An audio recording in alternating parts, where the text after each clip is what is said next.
6. A high-speed crash has city leaders in Lansing working to find a way to stop street racing. More than a dozen people are recovering from their injuries after Thursday night's crash. Good evening, I'm Ann Emmerich. News 10's Mars Anderson joins us live from Lansing to tell us what the city is doing to make our streets safe. Hi, Ann. I've been on MLK throughout the day and I've noticed some slows in traffic, and that is because there have been some lane closures going on. But of course, you find the occasional speeder out on the road. Now, city officials have been in conversations for some time talking about how to slow down drivers after an accident, or after a crash that they were worried would happen.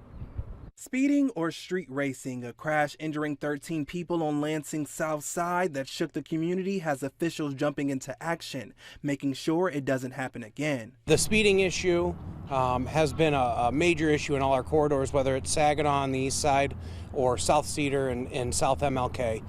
It continues to boil up, especially when it gets warmer, it gets worse. Lansing City Council President Ryan Koss says they're looking at the city's budget to install speed bumps, boost patrol of police and firefighters. Koss says it's also time to get creative, from presenting legislation for speed cameras to talks with Michigan's Department of Transportation to decrease the speed limit on major corridors or installing roundabouts. We've got to break that long stretch up.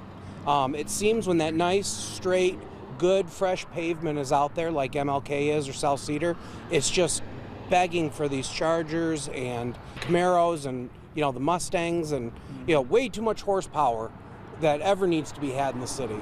In an attempt to slow traffic and make Martin Luther King Boulevard safer for those walking or riding a catabus, Public Service Director Andy Kilpatrick says traffic islands will be installed on MLK between Mount Hope Avenue and Kavanaugh Road. But anytime you make it feel less open by putting either landscaping close to the road or street lights or on-street parking, which we're not doing down there, or median, it will make it feel like that road is not quite as wide, and then traffic hopefully will be a little slower through those areas.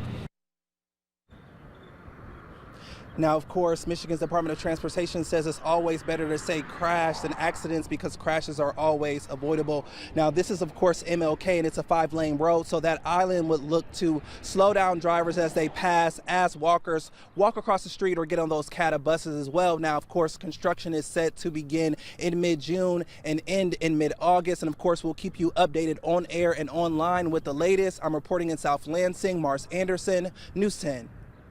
U of M Health Sparrow tells us it treated many of those injured in the crash. Lansing police say 12 people have been released from the hospital. One remains in critical condition tonight. No one has been arrested. A live look over downtown Lansing on this warm